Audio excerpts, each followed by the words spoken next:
ख्वाब में हवाई जहाज़ में ख़ुद को देखने की ताबीर। बिस्मिल्लाहिर्रहमानिर्रहीम। अस्सलाम वालेकुम वरहमतुल्लाहि वबरकातुहू। अच्छा, आज सफ़र, हिजरत, दूर दराज या अहम सफ़र को हम इस्लामी ताबीर में हवाई जहाज़ से मखूज़ करेंगे।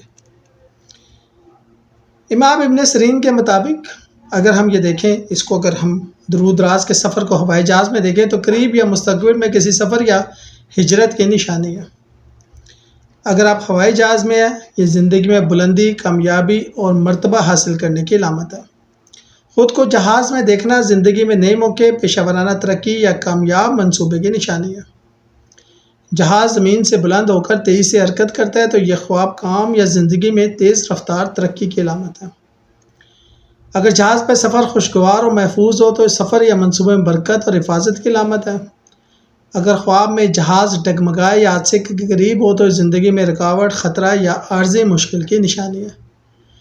कुछ मुफस्सिरीन के मुताबिक ख्वाब में जहाज़ का बुलंद होना ज़हनी तरक्की, रूहानी बुलंदी और नए ख़यालात की आमद भी हो सकता है।